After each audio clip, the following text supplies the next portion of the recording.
कई बार मनुष्य अपने जीवन से संतुष्ट नहीं होता। उन्हें सदैव यही प्रतीत होता है कि केवल उन्हीं का जीवन ही दुखों से भरा है। वह दूसरों को स्वयं से ज्यादा खुश और सुखी समझने लगता है। किंतु क्या ऐसी विचारधारा रखना सही है? आइए एक कहानी के माध्यम से समझते हैं। एक बार एक कौवा अपने जीवन से बहुत दुखी था। वह एक वृक्ष की डाली पर बैठकर रोता रहता था।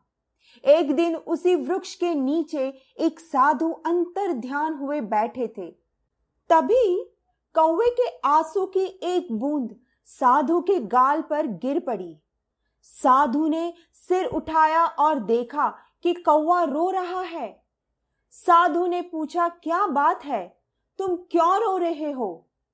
आगे बढ़ने से पहले आपसे यह अनुरोध है कि लाइक और सब्सक्राइब बटन को हिट करें ताकि हम इस तरह के वीडियो बनाते रहें। कौवे ने उत्तर दिया, हे स्वामी, मैं अपने जीवन से बहुत दुखी हूं। कोई मुझसे प्रेम नहीं करता, कोई मुझे खाने को भी कुछ नहीं देता, सब मुझसे नफरत करते हैं। ऐसे जीवन से तो मेरी मृत्यु भली। कौवे की बात सुनकर साधु का हृदय करुणा से भर गया। उसने कौवे से कहा, जीवन सदैव सुख और दुख साथ लिए चलता है। हर पथ पर कहीं फूल बिछे होंगे और कहीं कांटे, किंतु तुम्हारा कर्तव्य है सदैव चलते रहना। कौवे पर इस बात का कोई असर ना हुआ। उसने साधु से कहा, यह सत्य नहीं है। मुझे ऐसा जीवन चाहिए जो खुशियों से भरा हो। स्वामी, आप मुझ पर एक उपकार करें, कृपया मुझे हंस बना दे। साधु ने कहा, ठीक है, मैं तुम्हें हंस बना दूंगा, किंतु पहले हंस के पास जाओ और पूछो कि वह अपने जीवन से खुश है या नहीं। कौवा खुशी खुशी हंस से मिलने उड़ गया। उसने देखा कि एक हंस तालाब में तैर रहा है।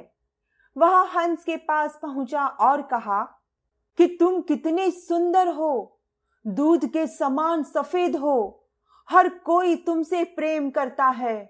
तुम विश्व के सबसे सुखी व खुश पक्षी होंगे। यह सुन हंस ने उदास मन से कहा, नहीं मेरे दोस्त, मैं खुश नहीं हूं। संसार में इतने खूबसूरत रंग है, लेकिन मेरा कोई रंग नहीं। मुझे लगता है कि तोता दुनिया का सबसे खुश पक्षी होगा, वह इतना रंगीन है।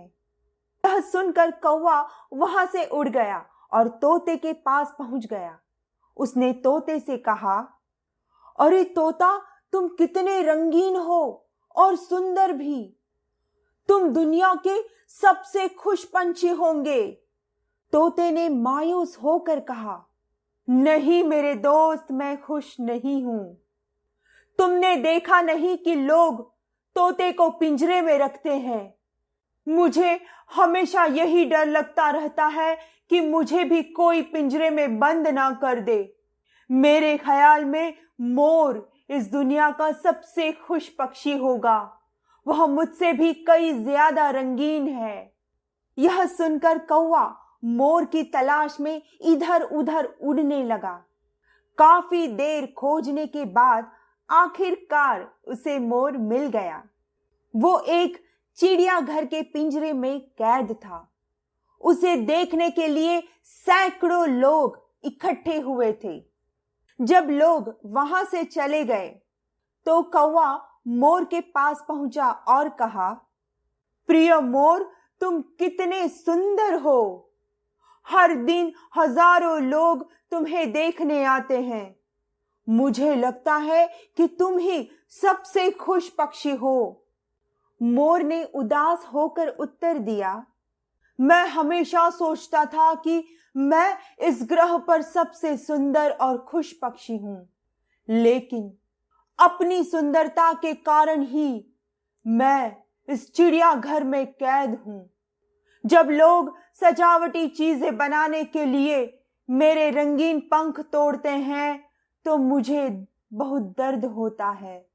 मोर ने एक गहरी आह भरी और कहा, मैं खुश नहीं हूं मेरे दोस्त। मोर की यह बात सुनकर कौवा हैरान रह गया। उसने मोर से पूछा कि अगर तुम भी खुश नहीं तो तुम्हें क्या लगता है कि दुनिया का सबसे खुश पक्षी कौन है? मोर ने कहा कि मैंने चिड़ियाघर की बहुत सावधानी से जांच की है और मुझे यह ज्ञात हुआ कि तुम एकमात्र पक्षी हो जिसे पिंजरे में नहीं रखा जाता। लोग तुम्हें पकड़ने व पिंजरे में फंसाने की कोशिश नहीं करते। मैं यही सोचता हूं कि यदि मैं एक कौवा होता तो मैं खुशी खुशी हर जगह घूम सकता और आजाद रहता। यह सुनकर कौवा मोर की ओर उत्साह से देखने लगा। आज पहली बार कौवा बनकर उसे खुशी हो रही थी। वह वहां से उड़ गया और वापस साधु के पास जा पहुंचा और कहा कि हे स्वामी, मैं कुछ भी नहीं बनना चाहता। मैं यह समझ चुका हूं कि हम दूसरों के साथ अनावश्यक तुलना करते हैं और फिर दुखी हो जाते हैं और खुद को शाप देते हैं। हमारे पास जो कुछ है हम उसकी कद्र नहीं करते और यह सब हमें दुख के दुष्चक्र की ओर ले जाता है। साधु यह बात सुन प्रसन्न हुआ। इस कहानी से तात्पर्य यही है कि जो आपके पास नहीं है उसे देखने के बजाय जो आपके पास है उसमें खुश रहना सीखना चाहिए। हमेशा कोई ना कोई ऐसा होगा जिसके पास आपसे कम या ज्यादा होगा। यदि आप अपनी तुलना दूसरों से करते रहेंगे तो आप कभी भी खुश नहीं रह पाएंगे। इसीलिए परमात्मा से जो मिला उसमें संतुष्टि का अनुभव करें, तभी आप अपने आसपास खुशियों के चमकते सितारे देख सकेंगे। धन्यवाद।